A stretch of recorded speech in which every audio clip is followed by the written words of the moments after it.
Happening now. We'd like to welcome our viewers from across North America and around the world. This is the EdTech Situation Room, episode 192 for September the 30th, 2020. My name is Wes Fryer, and I am the Technology Integration and Innovation Specialist at the Cassidy School here in Oklahoma City, where I think we had one of the more astounding sunsets I've ever seen, thanks probably to all these fires that are happening in the western part of our country.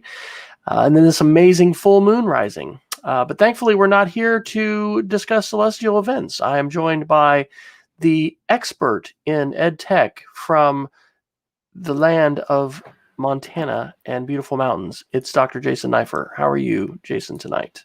Good evening, Wes. I'm doing well, and I am going to join you from lovely Missoula, Montana, where the air is a little tiny bit smoky. We're hoping that I read some news that Seattle was expecting some more smoke from West Coast fires, which will make it our way, but otherwise it's been nice and clear the last couple of days. I am the Assistant Director and Curriculum Director of the Montana Digital Academy, the state virtual school located on the fabulous University of Montana campus here in Missoula. And I'm really excited because I just ended 2 days of really great collaboration with my colleagues from other state virtual schools. I attended the Virtual Learning Leadership Alliance Fall Conference. It is actually the second edition of the fall conference. Last year it was in Michigan.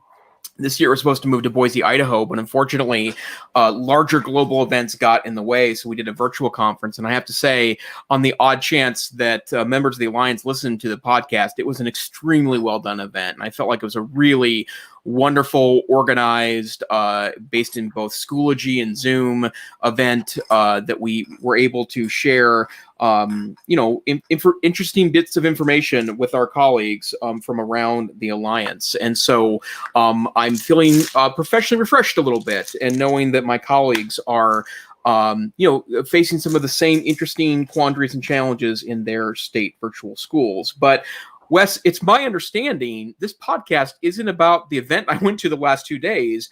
What is EdTech Situation Room about?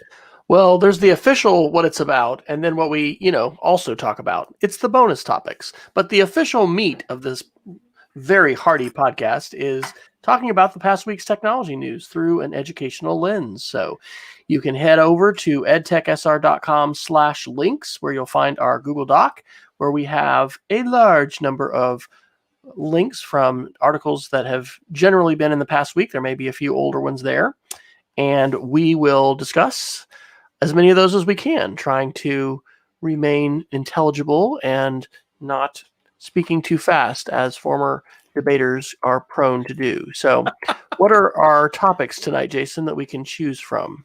Well, we've been doing a little bit of update each week on COVID, and I have one more article I want to share. So COVID, digital equity, Microsoft, Google, Chrome OS, Amazon, the tech correction, special feature here on the EdTech Situation Room, security, AI, and then the potent potables of our show, which is known as miscellaneous.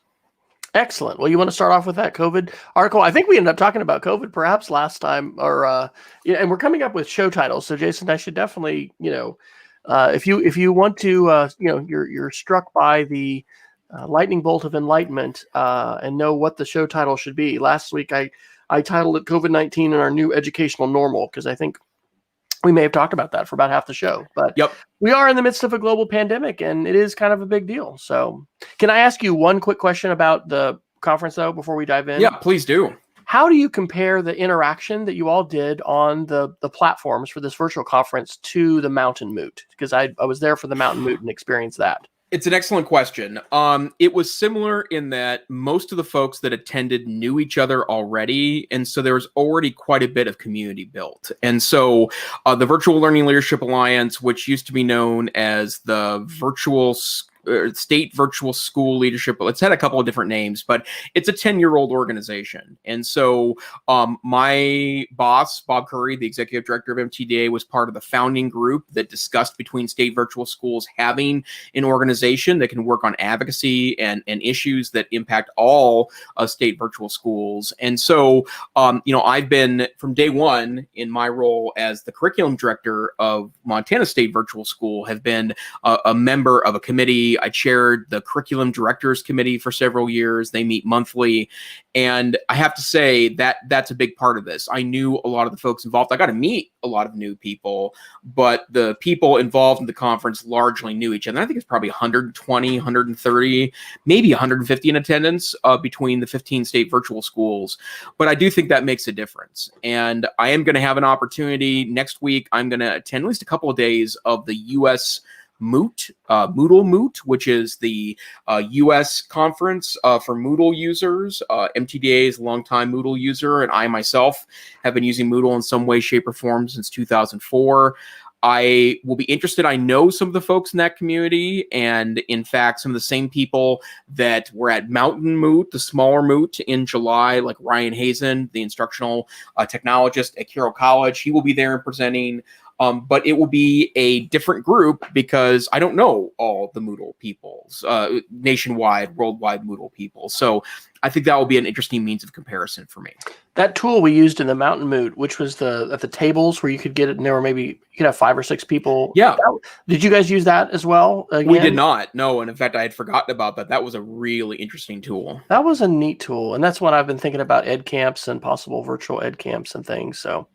Anyway, we may have to continue that dialogue because I don't know who's trying to do ed camps online, but that was a tool that I thought that's pretty neat. That anyway, it would as an element to toss in there. All right, well, please take us to our COVID article to start off tonight. Sure, great article from Politico. This is from September 25th. This is "Here's How the Pandemic Finally Ends" from Elizabeth Ralph, who is the deputy editor of the Politico magazine. And the reason why I wanted to mention this is because it again is starting to build the case based on science that this is not going to end overnight. And she goes through several details about how even if there is a vaccine soon, the vaccine will still need efficacy work.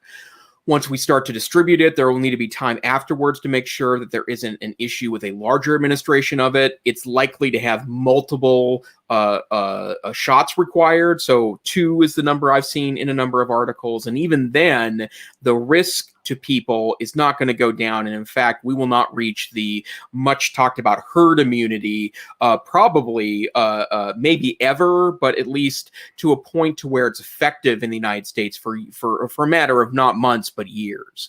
And the reason why that's important, it's another fact that was talked about in the article. We're probably never going to get rid of COVID-19. In fact, we've been only successful eradicating 2 viruses in the history of humanity, right? So COVID-19 will always be an issue, but if we can get widespread inoculation, it becomes manageable, which is the key piece here. And then it repeats the science to say that social distancing and masks are both very effective strategies against COVID-19.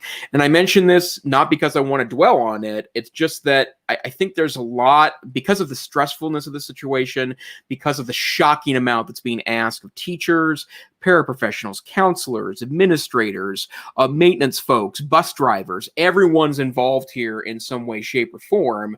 I want to make sure that we all are cognizant that whatever emergency situation is going on right now is a long haul situation, right? I'm not saying schools will need or have to close for long term. I'm not saying we have to go to distance learning long term. It's not in the cards. We don't know what the future is going to hold, but we have to be seeing a long game here because I think this is going to take a while.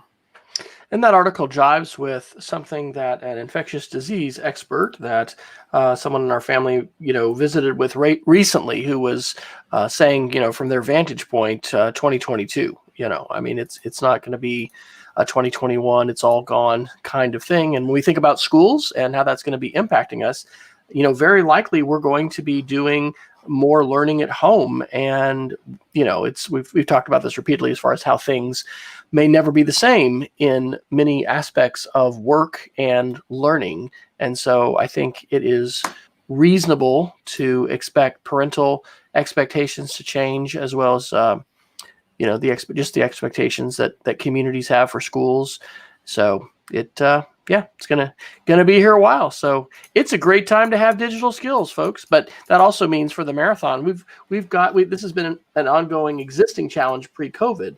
But the importance of building robust, vibrant, and supportive learning communities, both within our organizations and across our organizations, the role of groups like NECC, the group that you were talking about, Jason, for your distance learning organization, for virtual schools, ed camps. There's so many different ways. And so I believe, need to bring more teachers into the fold. And we really need to focus on intentionally building these communities and finding ways to regularly do professional development and to move beyond what, unfortunately, a number of schools are still stuck in, which is really a sit and get model of professional development that, sprays and prays at the beginning of the year and maybe a couple scattered holidays, but that just doesn't cut it. So we need to recognize the long-term nature of this and respond accordingly with professional development. And of course, Jason and I are up for hire, so that means self-serving. Right. I could be in your Zoom meeting tomorrow. Yeah, that's right. Peggy is tossing into the chat the Microsoft Seeing AI app, which I may have an update. So we'll check out the link. She put a link in here. And I remember a couple years ago, seeing that, where there's just pretty amazing capabilities of what the device can see and tell you and provide you with regard to information. So thank you for that, Peggy. Where should we go to next, Dr. Neiffer? Do you have a preference? I do, yeah. An article we carried over from last week that's so good, I want to make sure that we talk about it this week. The Hill on September 20th reported a really excellent opinion article from Marta Talado, who is the CEO and president of Consumer Reports. So this is someone that is obviously very much a consumer advocate, right? And she writes that the Consumer Reports organization, working from home, and she needed to, obviously be in a position to have solid broadband. And she tells the story of the neighbors in her county that were trying to get better internet access to their neighborhood. And she talks a lot about the talking to providers, and that she was in a rural dirt road or at the end of a rural dirt road, and the neighbors would have to pitch in $48,000 to dig a trench and lay the cable because the provider wouldn't do that. They had already established what they would inside the neighborhood. This article struck a chord with me for a number of reasons. The first one is that we have to be really careful with the word rural, right? Because if rural means that you're relatively off the main drag, but you still have a number of neighbors that you could pitch in to get. In this case, they hired a private contractor. It took closer to $10,000 than $50,000. But the fact that you have neighbors that could pitch together, that it would make economic sense to hire someone to drop what I'm assuming is some kind of fiber optic cable, it's different rural than rural is in a lot of other parts of the nation. We have an incredible divide between those that have broadband access and those that don't. And even further, I do think, and she does mention urban areas that are underserved, there are a lot of areas that have one provider, sometimes two providers that provide broadband, but the saturation isn't enough. The lack of competition means it's more expensive than it should be, or it's slower than it should be. And, people suffer because of that. And what's really interesting about this is that Marta goes into some detail about the implications of this. And that's the part of the article that I wanted to most mention, that in her words, not having internet access can have severe consequences. It may mean the difference between getting or losing a job, missing out on critical school time, or even worse. I do not believe that we are headed towards an entirely information economy in the United States. We will always have people that do jobs that can't be done from behind a desk, but make no mistake, a lot of jobs are done behind desks, and a lot of the information economy, including what from my perception is a lot of people in education, needs to be done from home. And the bottom line is that our infrastructure problem as it relates to broadband is very much an issue here in 2020. I added a link to the show notes that is from the Wall Street Journal on September 17th. And the article is titled Pandemic Broadband Speeds Are Faster But Insufficient for Some. And so there are a couple things to note from this article. Number one, the average speed for broadband, and the FTC or FCC, it's the Federal Communications Commission, FCC, considers 25 megabits per second the minimum for broadband. The average across the United States was in March of 2020 84.9 megabits, and it's in July up to 94.6 megabits. The states, it says that notched the biggest increases were Wyoming, Alaska, and Kentucky. And there were declines in some states like Virginia, Hawaii, and Delaware. The biggest thing I take from this article is it was state-level investment in fiber optic backbones that really made the difference. And we are not a political show, but we talk about things that touch on politics all the time. And I will say that the investments that we need to have, the intelligent investments, because we've had actually, I think, some boondoggle investments here in Oklahoma that I am not fully aware of. But when I was working for AT&T for a couple years and, visiting with school officials and other people, some things that were privatized and really maybe not leveraged in the way that they could. Government investment makes a huge difference. Look at the United States interstate system. In the same way that trucking and the supply chain relies upon interstate travel, which was built by taxpayer dollars, and for the most part, except for some, turnpikes, and those have been growing in frequency in different cities. I don't know if that is happening up in your neck of the woods, but it definitely, has in Texas and here in Oklahoma in parts. But these are essential, and we need the same kind of investment from the federal government. We see that happening, in other countries. Obviously, we have geographic challenges here in the United States definitely, countries like Japan, Europe, the countries of Europe. I mean, we're a massive state with lots and lots of wide open spaces, but I'm encouraged that average rate went up. But the article that you raised or shared, Jason, definitely points out it's a widely variable, situation with respect to broadband. So I'm encouraged by Starlink and SpaceX and Elon Musk, as well as other companies which are putting these low Earth orbit satellites in orbit. We are, heading toward 5G, perhaps, the seismic split between the internet with China and the West and all of that. We're going to have faster access to the internet, but it's not, and perhaps these satellite providers are going to be one of the biggest ways that the most rural of customers, end up getting that kind of access. But for the foreseeable future, and this is just part of how we end up like growing up, like you've got to have that fiber in the ground. Cell towers too, right? How does 5G or 4G or anything, get delivered? It takes fiber to a cell tower that, is then connecting out wirelessly to customers. So I am in favor of greater levels of infrastructure investment in the United States. And I think that COVID and all the stresses that we continue to have just emphasize that importance. And it's every bit as important as our physical highways and interstate system that connect our wonderful states together. Agreed. And the other thing I would also say, broadband is basic infrastructure. It is water, it is power, and we just don't have any options anymore but to make sure that every single American has access. Absolutely. Okay, where to next?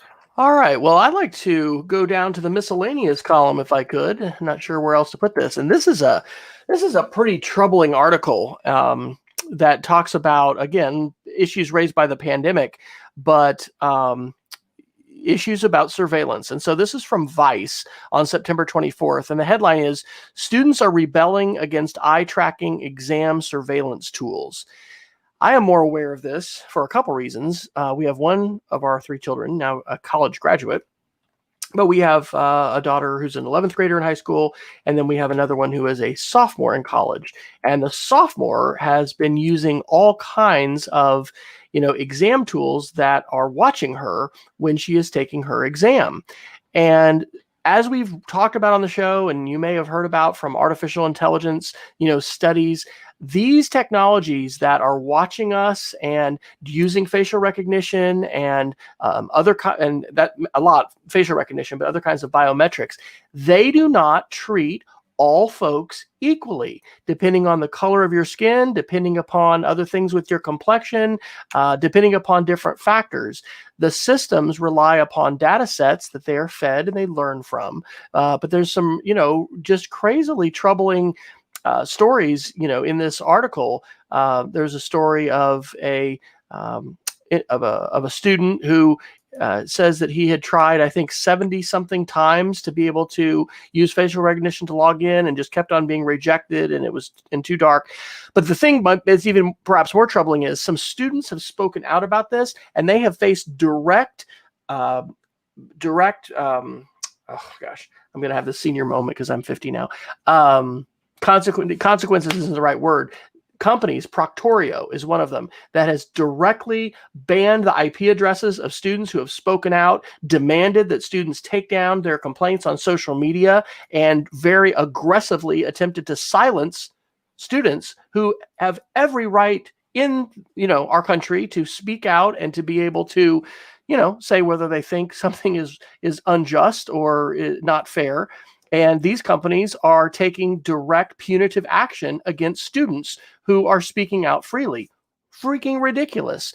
And we have had some conversations at our school about some of these kinds of tools.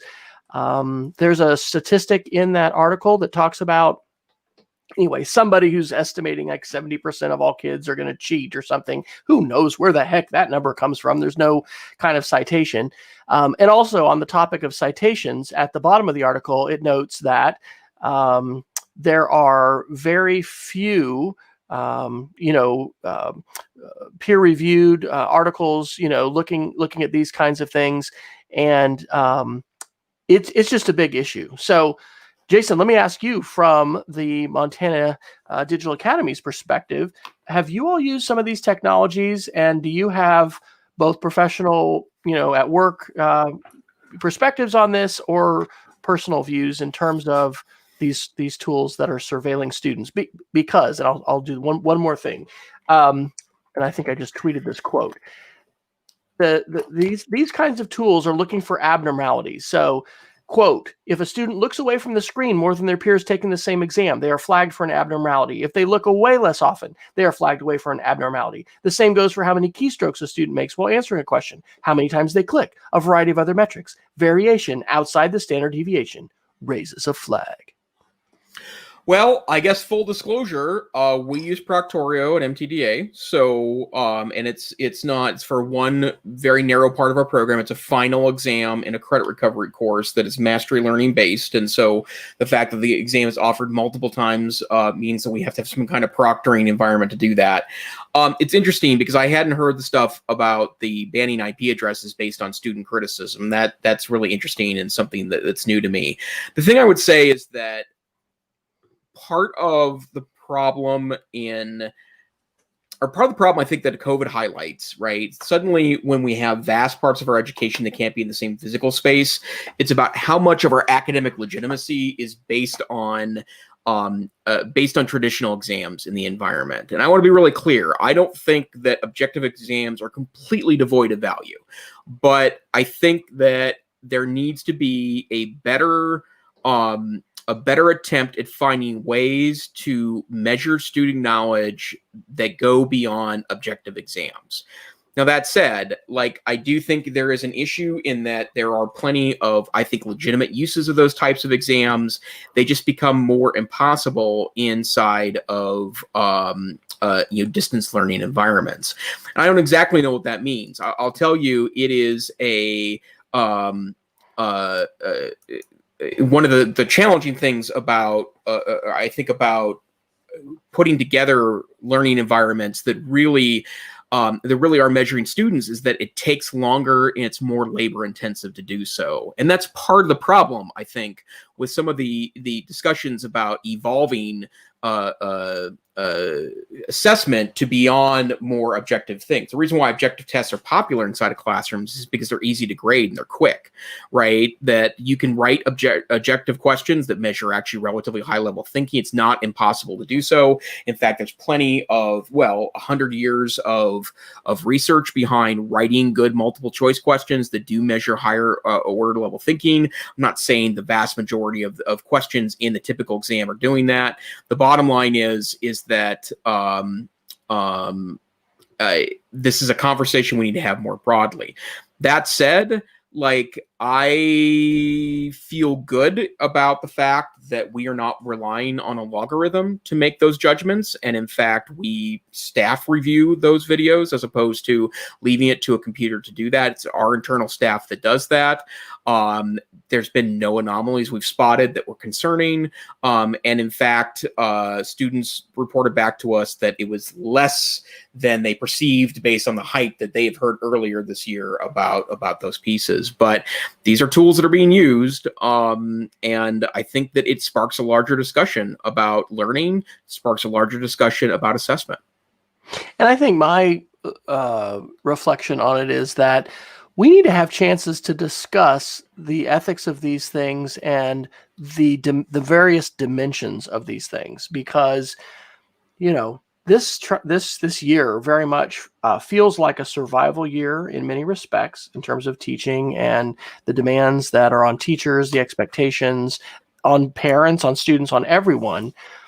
And with some things, we are kind of perhaps, hey, can I have a tool? Hey, can I have a solution for this? And it's a bit ideal to think about sort of, sitting back with a cup of coffee or tea and being able to, ponder the ethics of educational technologies. But I actually think we need to do that. And if you're not having an opportunity to do that within your organization, maybe you need some kind of a forum or format to do that, because the march of surveillance technology, and we mentioned in the show last week this documentary, The Social Dilemma, which aired for the first time on Netflix. It really is fantastic. We're going to be able to have a parent university session. We just got approval to move forward with that after our fall break, probably in early November, to have some roundtable discussions virtually with parents about that. But a lot of that has to do with artificial intelligence, which we'll talk a little bit more about in the show tonight, but surveillance and these roles. And, we have corporate surveillance, we have government surveillance, we have school surveillance, and it is a part of our lives, but we don't necessarily have to rush out and adopt, every technology and the latest thing. And we need to attend to the ways in which different groups are potentially impacted in an inequitable way by these technologies. And, we just need to have conversations about it. So I guess that's just my plea is to say, let's find ways to talk about these things rather than just, learning about them when, hey, guess what, the latest tool. And to your point, Jason, I think there's definitely various contexts. And for a lot of these kinds of tools, there are good uses for them.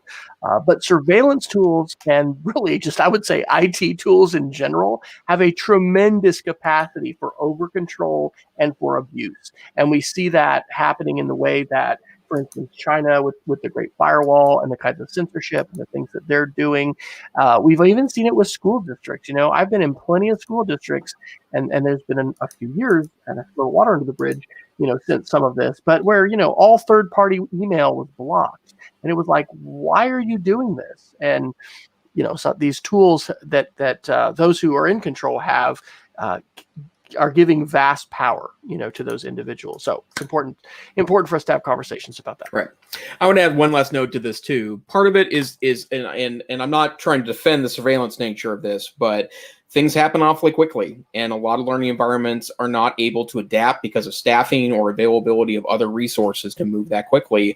My guess is the longer distance learning is used as a primary way of delivering education, we're going to have to figure out new ways to build assessments that are more flexible, that don't require this kind of tech. Yeah. Hey, and it's an opportunity to show what you know with media, right? There's other ways to assess, and we need to be thinking about all those kinds of alternative assessments, which generally do take more time, are harder, but in many cases can be more authentic, stickier, and certainly good to supplement with some of our traditional kinds of assessments. So good tools or good things to think about as we consider the ways in which all of us need to be, if not retooling, improving the tools and the instructional strategies with which we are engaging students, whether we are in a blended, remote, or fully face-to-face situation. Absolutely. All right. I heard there was some Google stuff, and I heard some really exciting Google Meet news that I'm just thrilled to get to learn more about tonight. Do you want to do any of that? Sure. Yeah, let's do the Google stuff. And then I've also got some random Chrome OS news to share. The first one is that there was a Google Pixel event today, and Google releases hardware a couple of times a year. There was some suspicion that there was going to be a new Google Chromebook released today, but that's likely to be later in the year if it happens at all. But they had about a half an hour hardware event today. Great article, summary article from The Verge, a couple different things. The first one, the Google Pixel 5. So the Pixel is the Google phone made by Google. It doesn't just run Google Android. It additionally is built by Google, so designed and built by Google. So this is roughly equivalent to the iPhone running iOS. This is Google's answer to that. This is the 5th edition of this phone, and it's interesting because the way a lot of media sources have spun this is that this is the pandemic phone, right? In part because it's cheaper. It runs $699, available at the end of October. And while it does have 8 gigs of RAM, that is a high amount of RAM for a smartphone. It runs a mid-range processor, which means that it's a flagship, but it's not running the highest end Snapdragon processors. It also has a 90 hertz refresh rate on the screen, which is becoming more popular in Android, which gives a nice buttery smooth feel with the screen itself. They've also released what they called the A models, so 3A, 4A. These were cheaper, mid-range, kind of their answer to the iPhone SE. Google has answered back with the 4A earlier this year, and now they've released a 5G version of that, which is just $500 to get the basic model of the 5G phone. I have no idea where the closest 5G tower is at. My guess is Montana doesn't have any 5G towers. We're usually pretty late to the game. If there was a 5G tower in Missoula, I might consider buying something like that, but I'm not particularly interested. And then probably the biggest interesting hardware news from Google is the fact that they have a new Chromecast out. And we've talked about Chromecast a lot here in the past, but it's the same Chromecast as it always has been, in that you can cast from your phone, right? You have video on a phone, tablet, laptop. You want to throw it up to a screen, but it integrates a piece of software called Google TV that used to be called Android TV. Now it's called Google TV, that allows you to run a selection of apps that mean that you don't need to have a phone to be able to access it. And it also comes with a remote control. And then also there is a new speaker out. I've read less about this. Instead of the Google Home speaker and the Home Max, which was their huge speaker, they have something called a Nest Audio that kind of looks like a big capsule, like big medicine capsule that is just $99 to start with. So I guess, Wes, I know that Google Home Minis have been a big part of the Fryer family IoT devices. Anything tempting for you today in the Google announcements? I don't think so. We talked, a few weeks ago about this change to the Chromecast and the idea of it being really responsive, more like a Roku, I think, or an Apple TV, I guess, has some appeal. But honestly, we have 2 Chromecasts, and I just love their ambient, mode as far as having images. And I don't know if I've said this on the show, but speaking of AI, I made a smart photo album of our immediate family and my parents, and there's like 3,500 pictures because I've been uploading photos to Google Photos. And anyway, it's amazing. It's so cool what we're seeing.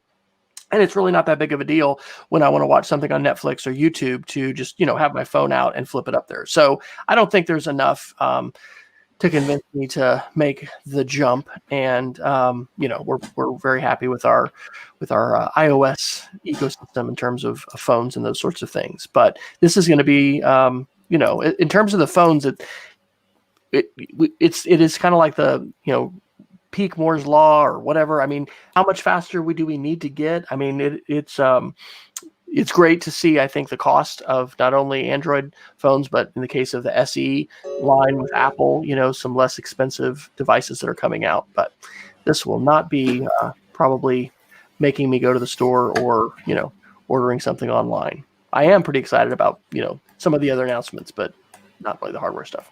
Okay, great. Updates on Google Meets. Google Meet is getting 2 features, much requested features. One of them is a 50-person grid. Chrome Unbox reports on September 16th. They called it a Zoom-like 50-person grid, which seems pretty legit. And the other thing that's very nice is that they will be doing a blurred backgrounds, which I think is a very great feature for this. And I will say, one of the reasons why I have been a little less likely to use my Chromebox at home as a full-time machine is that I spend so much flipping time on video conference calls right now as part of my day job. And I'll be honest, my office is not a disaster by any stretch of the imagination, but it's a working office. And so I've got piles of stuff that I'm working on. I have a hardware table next to me that is currently full of some boxes that I need to have stuff to go through and process. And I like the notion of having a blurred background. I also think that I've seen a lot of information from teachers that students feel more comfortable when they don't have to worry about the background of their home when they are on camera. There have been a lot of interesting articles. I was going to try to find one for tonight, but I didn't find one that was, I guess, not panicked enough to talk about. But the ongoing question of whether you can force kids to have cameras on or not in their video conferencing calls continues on. But the fact that there's blurred backgrounds available means that I could jump personally on my Chromebox and be okay. And, obviously my office is, decently organized, but I would prefer, the beautiful background of my mountain home when I'm on calls. I'm super excited about the grid view, and you can put yourself in the grid view as well. You've needed to have extensions to do those kind of things before, so that is fantastic. And then that other article about the attendance feature has a couple caveats. The first one is that you do have to be an enterprise paying customer for education, and this is actually huge. I don't know if we've talked about and made a big enough deal about this, but until now, basically, all of us who are using G Suite for education get everything. There wasn't any Google tool really in the arsenal or the toolbox that you didn't have potential access to, that was either turned on by default or you could turn on. But with video conferencing and this update to Google Meet, in order to record that, and that's a big thing, we require our teachers to actually record all virtual sessions that are being done. We're supposed to anyway, or I think that's our policy. We as a school have licensed, because today's the day. This is September 30th. So everyone who's a G Suite user has had the free level of Google Meet and that functionality. So the other caveat, in addition to needing to pay for the enterprise in order to have this attendance feature, is that you are going to, it's been slowed down. They're analyzing the performance of it. So that article, was that mid-month? I think it was well, no, it was yesterday, September 29th. The other one was like the 15th or the 16th. So anyway, that may not be showing up for you tomorrow, but it will show the duration, who connected when, how long they connected, those kinds of things. So good to see these updates coming from Google. Kind of unfortunate that they weren't able to roll them out sooner, but I guess that might speak to, the technical challenges that they have here. The big other feature that I'm still waiting for, and a lot of us are waiting for, are breakout rooms. Yes. I think we will be using Zoom for our parent university here in the next month or so, because we do want to use breakout rooms. We want to give parents that opportunity to be able to talk in small groups, and students need that as well. And so there's some different kind of wonky workarounds, and there are some extensions, some ways to do it, but having that as a core feature, and that's still coming this fall, but it apparently is not here yet. But very glad to see these things coming from Google. What do you make of the change with the fee structure and things like that, Jason? Is that Google taking an opportunity to kind of cash in on COVID? Do you have any insight or theories about that? Yeah, it's concerning to me from the standpoint that if they end up creating a free version that over time devolves into something that's just not worth it anymore, it makes it harder, I think, to adopt the platform, right? I mean, one of the benefits that I like about Google as the backing of our email in our program is that, we have kids. The vast majority of our students don't use their Google account with us because they either have a local school one or their district is a Microsoft 365 district, and they end up using that instead. And whatever, we have to support both of them. That's a huge challenge that we face. But the fact that the basic system is functional enough to do just about everything, right, is a real benefit to me. And in part, I've moved over to Chromebooks, but more importantly, I'm almost 100% on Google Suite tools now, including the productivity tools, because I want to support kids and also prove that you can do 100% of tech savvy work with those tools. And so I know a lot of nonprofits are struggling with this right now because some of the better features are ending up in the advanced tool set, which is a lot more expensive than free. And also for schools, I know that just adult accounts that they're charging the enterprise for, which is definitely a benefit. But I would rather, I guess if I were Google, I'd rather have schools invest in infrastructure and bandwidth and hardware than I would investing in software costs. But I guess that's just me. I wonder how much of this just has to do with outright cost, right? Because certainly at the scale that Google operates, it's super expensive to do what they do. But giving somebody a free email account and a specified number of gigabytes is really different than saying you can host and archive and share an unlimited amount of video data. So maybe this has to do with the size of the files and all that. I don't know. I don't have any insight into that. But if anybody listening to the show does, I'd be interested because it's a significant thing. And I don't know if I was a cynic, which I'm really not about Google, you could say that, yes, this was the plan all along. We were going to get you to love the tools, and then, you're going to have to start paying. I really feel like video conferencing is part of the new normal, and also the potential to record. And again, some schools like ours may be requiring that. So it's something that, we are so committed and completely in with Google that it really wasn't a hard decision. And also with respect to cost, when you look at, licensing Zoom for all users or whatever, I think it was a pretty straightforward and easy decision to say we wanted to go with that Google enterprise level. This is the first time we've been paying Google, to my knowledge, since we switched 10 or so years, or however far back it was. Might have been more than a decade. So anyway, it's a sizable change and difference.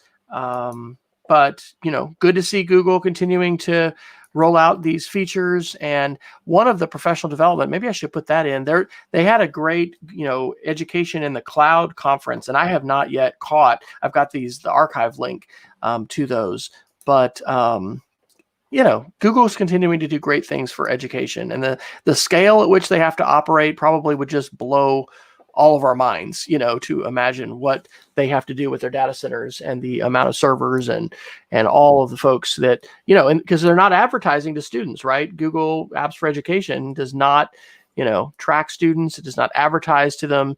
So there's not a revenue stream there. There's this hope on the part of Google that, they're going to continue to use Google tools in the future. And, Google's going to continue their market dominance in so many different areas, but it's pretty sizable. And I don't know that I've heard a podcast or anybody, really dive into that. And I would just be curious on a personal note to see if anybody has any insights into the reasons for that shift.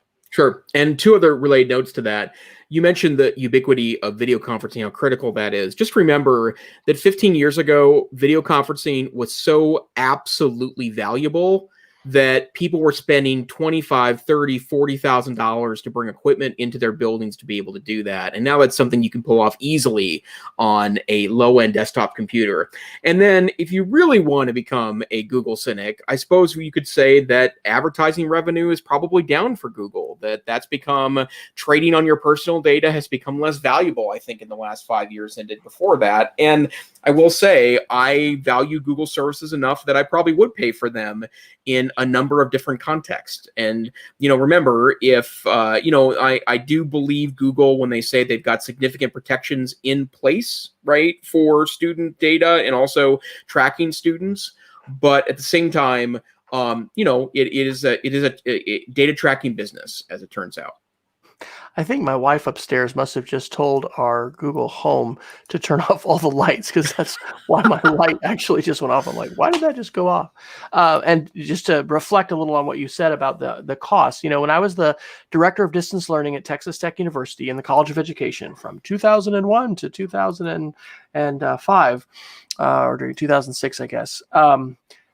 we had paid $75,000 for, I think, our first VTEL, room, which was all, connecting out to West Texas on T1 lines. But it was this dedicated hardware, which had originally been over phone lines and used the, ISDN or whatever. We were in the transition to what's called H323, which is the IP-based video conferencing. I, helped set up 2 additional rooms because we were doing more and more of live teaching out to folks, and that changed from being you had to go to your regional educational service center or to your school to you could go ahead and do that for home. I'm trying to remember the name of the device that we bought, but it was this rack-based device that had less than 10 seconds, maybe even 5 seconds of latency, and that where we've come from, it's a sizable difference. However, we're now, in our context and other schools, asking questions about, do we need to have some permanent equipment in some rooms, in all rooms? I have a friend at a Texas school who that's what they're doing. They're connecting it, I think, to maybe Promethean boards, one of their smart boards, but putting an H323 capable high definition camera and system, in each classroom.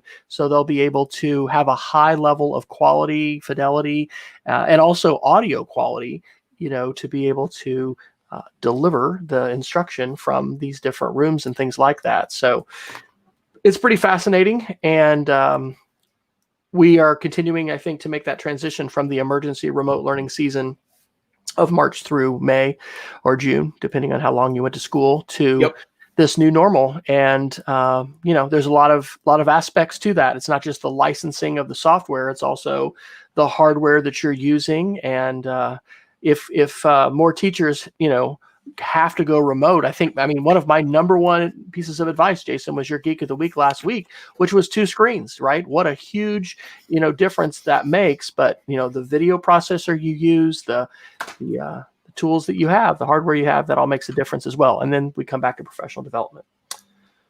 All right, what to next, sir? Let me just do a couple of quick Chrome OS updates, just because we didn't get to them last week, and they'll be maybe a little too dated a week or so from now. There's a lot of great Amazon stuff to talk about, but it can certainly wait until down the road. So, article from About Chromebooks, Kelvin Toffel on September 22nd is talking about HP is going to release a new enterprise Chromebook line with brand new AMD chips in it. The only reason why I mention this is because one of the chips in there is a monster of a mobile chip. AMD right now kicking Intel's butt on chip speed for the price. And they have some very advanced chips, but one of the I think it's called Speed Mark or Pass Mark or Benchmark or something. There's a thing that I look up to get the general speed of a chip when I'm trying to compare one chip to another. My desktop computer right now, it's a 5-year-old gaming machine. It's an HP Envy. The chip runs 9,000 or so on the benchmark. The high-end chip that AMD chip that will be in one of these Chromebooks, 26,000 on that same benchmark, which is faster than this gaming machine, which runs Windows 10, kind of like a dream. I can't imagine that's going to be a cheap Chromebook. That sounds like a $1,500 Chromebook, not a $600 Chromebook, but I would very much want that. The bigger story, though, that I think is a really important one is about Chromebooks. So Kevin Toffel again reported on September 20th that you can now get in the dev channel of Chrome OS something called Lacrosse, I think is what they're calling it, LACROS. It's an interesting initiative which might give Chromebooks even a longer life than they do now. We've reported on the past here on the podcast that one of the things you have to watch out for dirt cheap Chromebooks is that you don't buy one that doesn't have a very long support life, because it used to be 5 years ish, and then it became 6 years. I think it's 7 or 8 now. But in any case, Chromebooks don't last forever and don't get updates forever. And they're working on a new interesting prospect, which basically separates the browser away from Chrome OS, which means that you would continue to get browser updates even after the Chromebook itself is no longer getting operating system updates. And so I took my trusty HP X360 Chromebook. These are a really great 14-inch HD Chromebook with an i3 chip in it and 8 gigs of RAM. I put it in Chrome OS 87, the dev channel, and after a couple of updates and restarts, now I have 2 Chrome icons on the bottom that are slightly different, and one of them is the separate Chrome browser. I think it's the Linux version of the Chrome browser, and so it might be, especially for your high-end Chromebooks, that you want to last for more than 8 years, right? Like at certain point things slow down. That you could use your Chromebook well past its expiration date, which I think is a fascinating development on Chromebooks.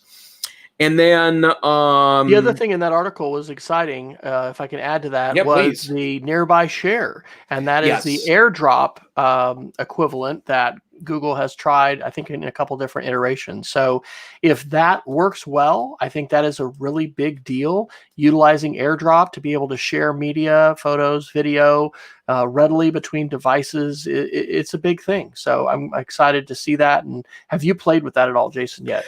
I've not. I did try it. I did get it set up in the dev beta to just start it, and it's not quite. It's still pretty early days, but when it gets there, I will definitely use that. I mean, I will say one of the reasons why, even though I'm so tempted to get an Apple Watch and maybe run around with an iPhone for a while, is that Google's finally figuring out what Apple's known for 15 years, which is people are likely to stick in your ecosystem if everything just works together. And I think having a Google phone and a Google tablet and a Google Watch and a Chrome OS device all working together is likely to be an extraordinary powerhouse.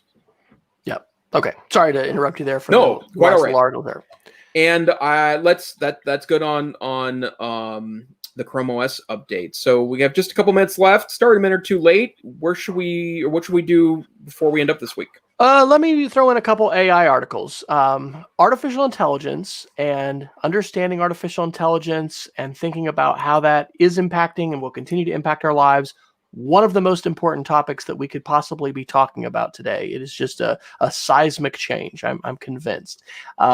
MIT Tech Review, September 25th, has an article saying these weird, unsettling photos show how AI is getting smarter. And so for a lot of artificial intelligence systems, we've got facial recognition. So it's recognizing people, doing patterns. And then there's some really pretty amazing algorithms now that are able to write things and write articles and be very convincing. And this is, of course, troubling and problematic when we think about the weaponization of social media and the ways in which these tools can be used to generate, false news, misinformation, disinformation, those kinds of things. But this is a project where the AI algorithms are actually generating images, and they're using captions to do that. And it says they're getting better at understanding our world. So there are different AI models that are out there. OpenAI has one that's called GPT-3. That's the one that has been, fooling people by the songs, the poems, the short stories that it writes that people are. The Turing test is like, can you tell it's a person, basically, right? And so it's kind of spoiling that. So I think this is just kind of another sign of how this works, or just of the progress of AI. It's interesting because the training, they talk about these algorithms of how they're doing that to basically have these systems learn. I mean, isn't that just incredible that's happening? But it is, and it's a major driver right now of so much of what we see, not only with probably my wife turning the lights off of our house, all the ones that are attached to smart plugs. There's a whole lot of ways that these tools are impacting what we're seeing in our news feeds, and what makes headlines and things like that. And the other thing is an interesting article that Amy Webb, who is a futurist I learned about a number of years ago. I've never been to South by Southwest. I've been to South by Southwest EDU one time. She always does a pretty phenomenal presentation about trends and things. She has written, and this is published by the Stanford Cyber Policy Center, a document called A National Office for Strategic Foresight Anchored in Critical Science and Technology. And I have not read the entire thing, but I have scanned it. And one of the things I gather from this is, she is directly addressing this issue of China's leadership relative to the United States in artificial intelligence, and the long game that the Chinese government is playing, the kinds of investments they're making, and the capacities that they have at a national level to leverage resources to dominate artificial intelligence and other kinds of technology. So pretty fascinating. And she's actually writing this in advance of the election, I think, wanting to hopefully influence whoever might be taking office. We could have a change in leadership in the White House. It's possible. But whoever that person might be for the next term, saying that we need to be doing this in the United States. So I would, I think, be pretty safe to say we are not talking about artificial intelligence enough in schools today for the level of impact it is already having on our lives, and the huge impact that it's going to be having in even the near term, much less the long-term future. And that's it, I think. Yep, I think it is. I think it is too. So, Wes, why don't you share your Geek of the Week? Hey, I only have one. I'm going to actually do a shout out to my blog post. I've been trying to write pretty much every day. And so last night I went ahead and wrote a blog post that I called Lesson Cast, Sharing a Class Recording with Minimal Steps. This past summer, our head of school asked me to tackle the challenge of how can our teachers most efficiently and effectively share recordings of their in-class lessons with students when they're not able, especially to design something that's specific for them. And so there's a variety of workflows using Google Meets. You can use Zoom as well, but using a laptop and also using an iPad. And all that is on our instructional support website for our school, which is licensed under Creative Commons. And you can find it at support.cassidy.org. And we'll have that link as well as others in the show notes. How about you, Dr. Neiffer? What's your Geek of the Week? I wasn't sure how to share this as an article or maybe a challenge that I am doing. There's a really great article from Popular Science. It's from 2 years ago, and it's framed in iPhones, but I think the message is important, which is basically delete all your apps. You should be very critically looking at the apps on your phone, and if you're not using them, or if you can't articulate why you're using them, get rid of them. And there are a number of reasons for it: security, power management on your phone, the making your phone run smooth. It can add cruft to the operating system if you have a bunch of apps installed. And so I actually know the number of apps installed on my phone because I gave a presentation earlier this year at the Idaho Educational Technology Association, a little bit about kind of minimalism in technology, and we compared the number of apps, and I had the most number of apps in the room. And so I know that I am over installed, but I keep thinking to myself, there's no reason why I need the Alaska Air app right now.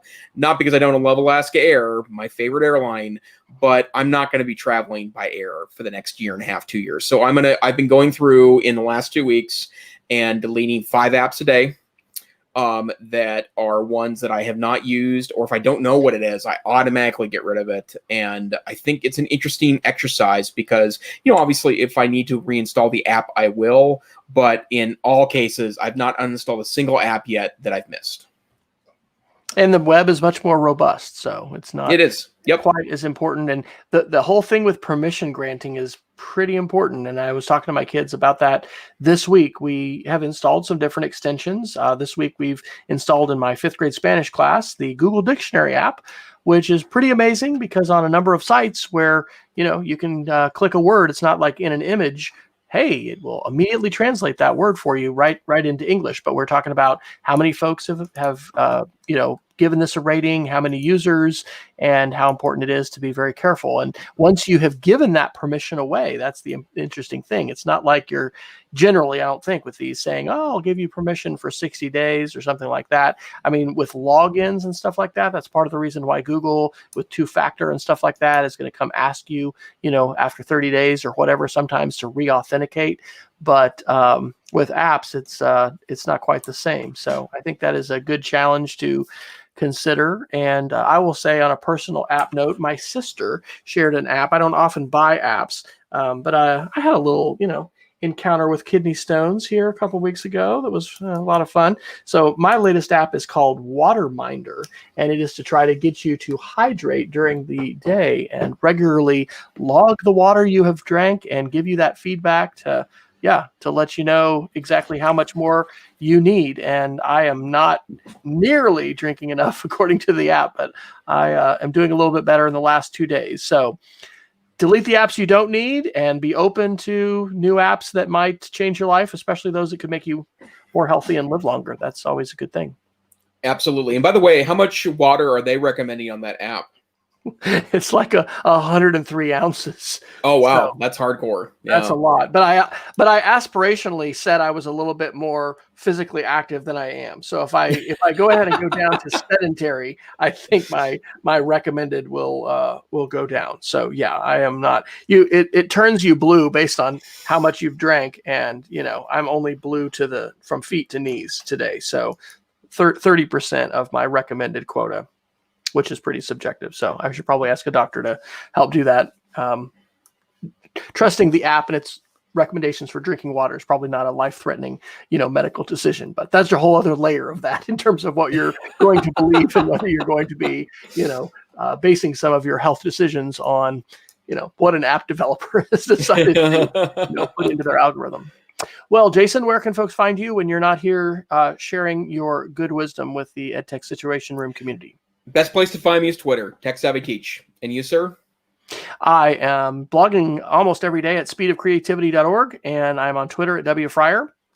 And you can always go to wesfryer.com/after, which I got that idea when I was in Egypt back in November of 2017. A speaker had this link up there, other ways to learn with me. So I don't know if I've said that on the show before, but there's a bunch of places where I will send information out. So shout out to Peggy, and shout out to all of those folks that have joined us live. And we do want to thank you for tuning in. You can always find both small 32 kilobit audio versions as well as smaller video versions on our website, edtechsr.com. You can subscribe to us on YouTube. We are EdTechSR on Twitter, and we're also on Facebook. So wherever finer podcasts are located, hopefully you will be able to listen to the EdTech Situation Room. You could probably even tell your smart speaker to play the latest episode, as I am frequently doing. So we appreciate you guys tuning in, and until next time, stay savvy and stay safe. Good night.